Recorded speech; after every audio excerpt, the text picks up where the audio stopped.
How are y'all doing today? If anybody else watches any other fishing vlog videos, that was my flare entrance.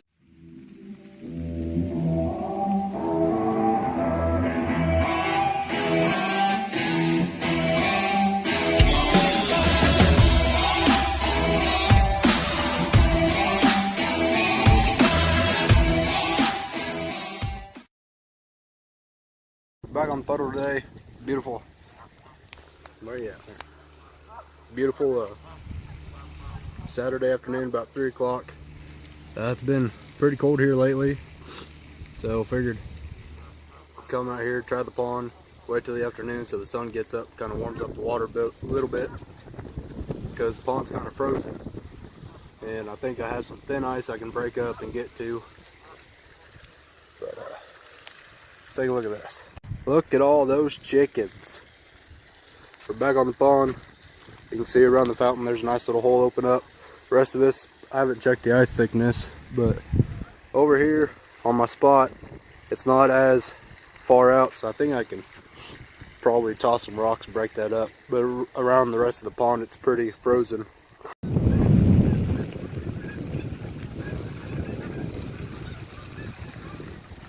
Geese are definitely moving today. No, I accidentally scared off that whole bunch that was here. And then, I don't know if this is the same group coming back, but definitely been moving. You know, I got some Canadas out there, and that's all it seemed to be moving in and out.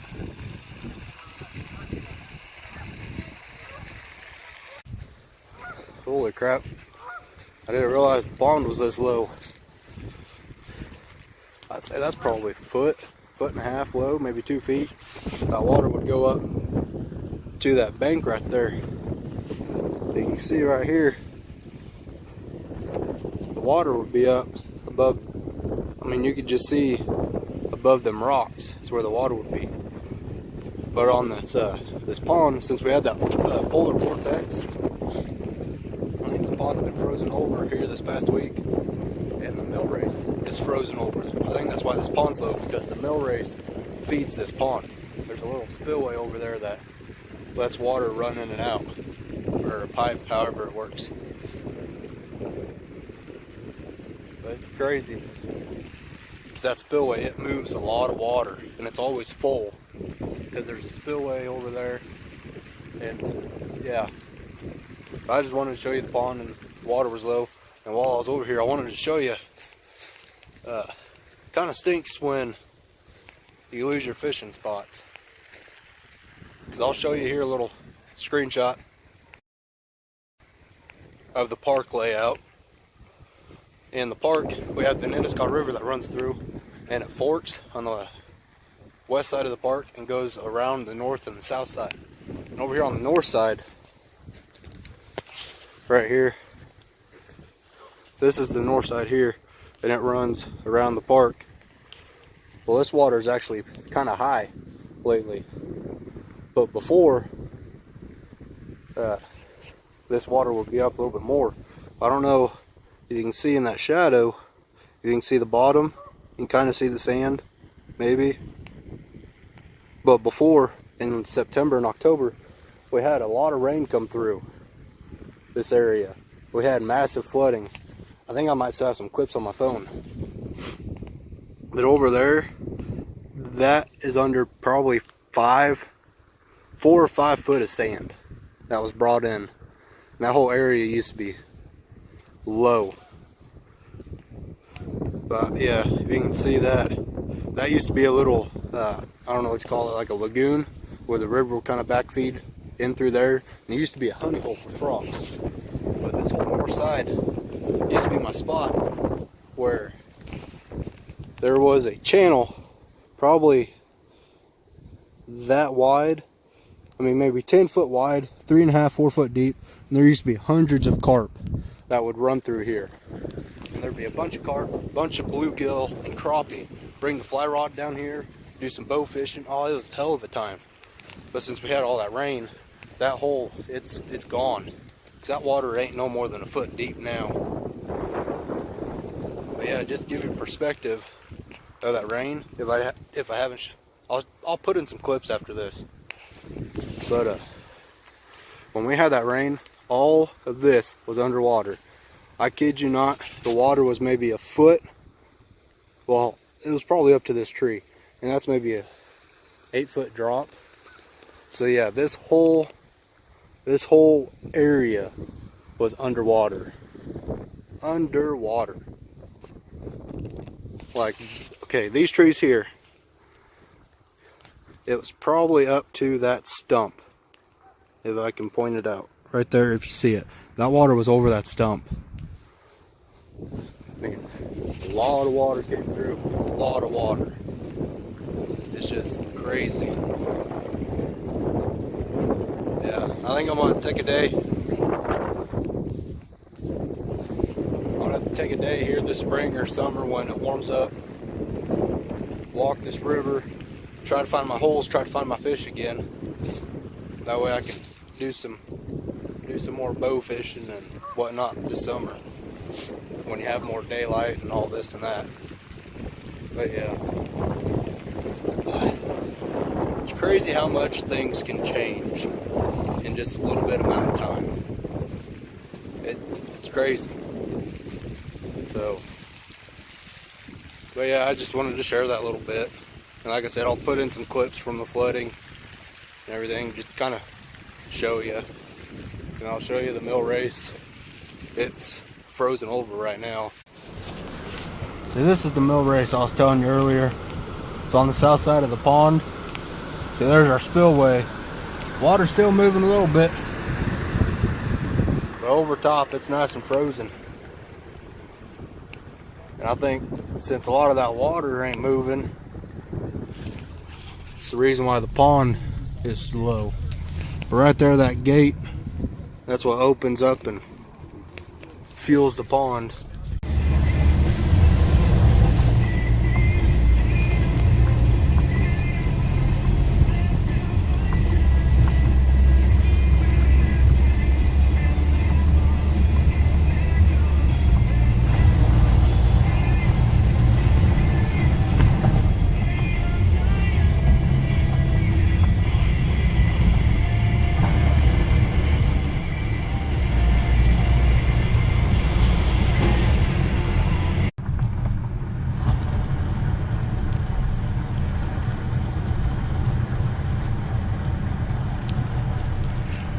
I think I might have a fish on. So, yeah.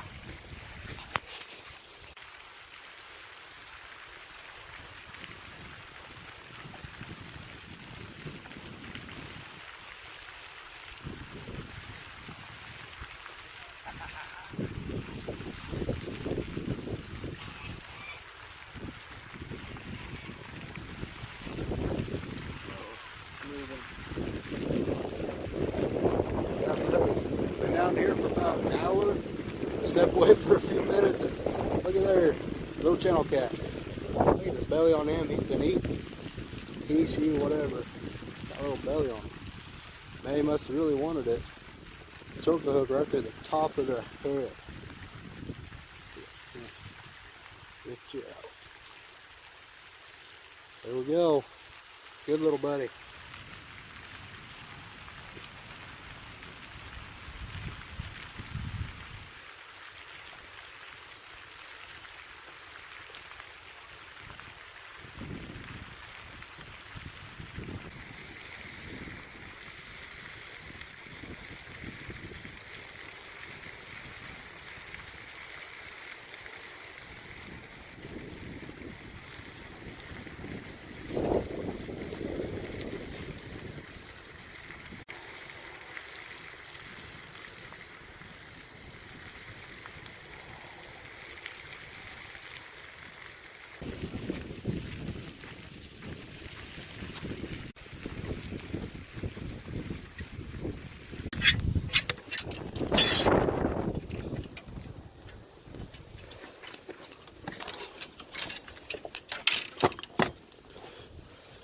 Alright, so back home. Sat for about 2 hours, give or take. A little after 5 now. Got down there a little after 3, so yeah, about 2 hours. I think high today was about 38 degrees. So I waited till late afternoon to go out. That way the sun will have time to, you know, kind of heat up the water, what have you, melt some of the ice, because that ice was kind of thick. We did manage to catch that one little channel cat. Had a bunch of bites. Other than that, just landed one. Every time I cast it out, they were stripping my bait, so the little ones were eating. Talked about my old little fishing hole, and I think cool, crisp, 38 degrees, like I said, wind out of the south, maybe 10 miles an hour. So, but yeah, at least we didn't get skunked. Had a bunch of bites. Not the outing I would have liked, but hopefully here next couple weeks, I think it's going to warm back up. You know, spring's coming up, so I'm hoping it will warm up here within the next couple weeks so we can get out to the state lake and try to get some bass. Because I know here in the past I've had a lot of luck at the end of February and into March and April during, I think it's the spawn, is when they spawn, is spring. Get pre-spawn and post-spawn, what, I don't know all that lingo.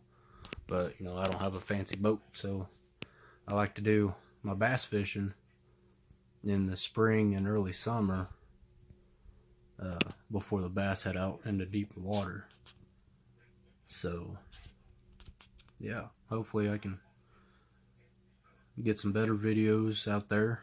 You know, if you're sticking with me this far, I know my know-nothing amateur productions ain't nothing compared to anything else. So, you know, hope you just like and subscribe. I think that's the first time I said that in a video. Anyways, subscribe, you know, show some love, and thanks for watching.